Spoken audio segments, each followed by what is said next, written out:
welcome to TotalPackets. I'm Kori Younger, SDN daughter, your founder and host. And what better place to talk about SDN than Future Night at VMworld 2018? And who better to talk about SDN with than the SDN legend himself, Bruce Davie. Bruce, how are you doing? I'm doing well. And you?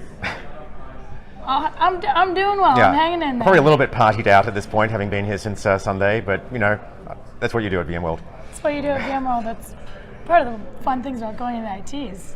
Getting to go to this stuff. Let's just say, I won't say I got into IT for the parties, but you know, they have their moments.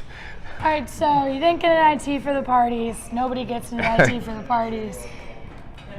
Why? Let's talk about SDN.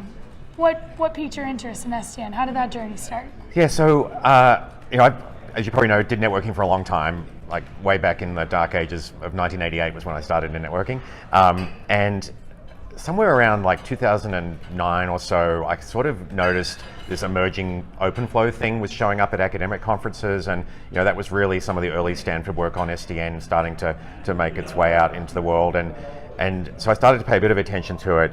And by 2011, I was pretty convinced that something was going to happen in the SDN space.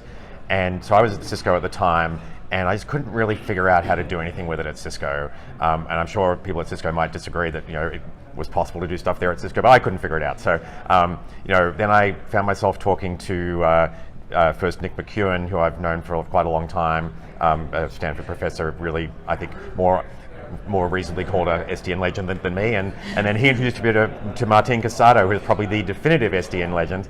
And so I had a dinner with Martin in late 2011, and pretty much within a couple of days we were having a conversation about whether I might want to come to Nicira, which I kind of knew a bit about what they were doing, and a good old friend of mine had said, you know, if you want to work with a really top-notch team, you want to be talking to Nicira. And so, you know, before too much time went by, I found myself with the chance to go to Nicira. I started there at the beginning of 2012. About 3 weeks after I joined, we came out of stealth. And so I just had that little period of time of being at a stealthy startup, as people like to say. Yeah. And then, you know, then 2012 we launched. We had about 5 customers at the time of the launch, and you know, the rest, as they say, is history. You got in on the forefront. You're in the stealthy startup, and then actually that same year, Nicira and VMware joined forces. Yeah. Well, it was absolutely. It was really bringing two teams together. You know, we brought in a little team of networking people. VMware had an existing team of networking people. We joined those two teams together.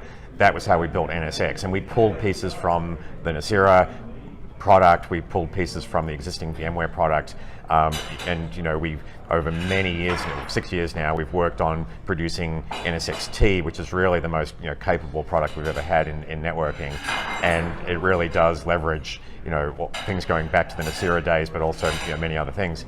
And then of course, you know, you can now see, you know, Pat Gelsinger up on stage saying that like networking goes through everything that VMware does. So we actually helped VMware become a networking company. Yeah. You know, I think that's one of the things I'm really quite proud of, is to have been part of this little company that had, you know, almost no revenue, that's now contributing to $1 billion business at VMware, and has, you know, really, you know, I think, all modesty aside, we've really had a big impact on the networking world, which is really all I was hoping for, you know. And I mean, yeah, you have.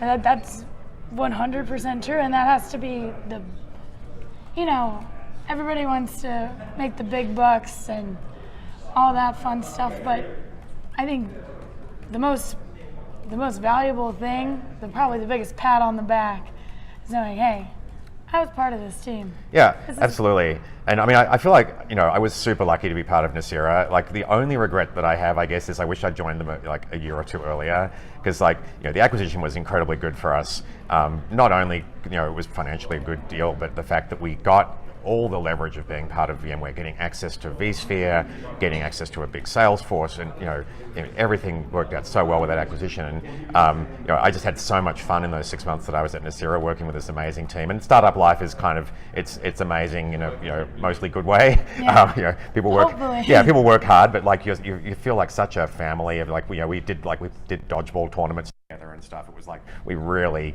did a lot of stuff together, and so I felt very lucky to be part of that team, and I could have stood doing it for a little bit longer, but you know, things went the other way, and we ended up part of VMware. And from my perspective, the thing I look for in my job, and all throughout my career, is I want to make a difference, and it's why quite early in my career I went from research to a product organization, because I wasn't convinced that I was going to have a big impact in research. And so when I joined Cisco, the whole idea was I want to make an impact on the world of networking. And so here we are, 30 years later, and I like to think I've had a bit of an impact. Just a small one, just a small one. And you've had an impact on me, and hopefully everyone else. If you had one piece of advice for somebody starting their career in technology, what would it be? So I think it's always a good idea to try to be as broad as you possibly can. And so I had great fortune when I was early in my career to start working with a professor from MIT called David Clark. He's one of the legends of the internet, and from that generation, slightly older than me, that really did build the internet. And I was just so amazed at how he seemed to be technically knowledgeable on almost everything in computer science, not just networking. And so that's the thing I've always aspired to do. And if I can give you a second part of the answer too, I'd say being able to communicate your ideas well to other people is as important as having the good ideas in the first place. And so that's another thing that when I saw David Clark give his first presentation, or the first time I saw him give a presentation, it was just blew me away. And I was like, I want to learn to have presentation skills like that. And so I think that, people often neglect communication if they're in the IT business, but it's so important. Yeah. Well, thank you so much. And you're an awesome presenter. We just saw you on Packet Pushers. We've seen you speaking at a bunch of podcasts and webcasts all throughout the week here. Well, thanks. And you're very personable and a wonderful friend now. So thanks. Thank you so much for your time, Bruce. All right, it's been a great pleasure. Thanks for tuning in to Total Packets.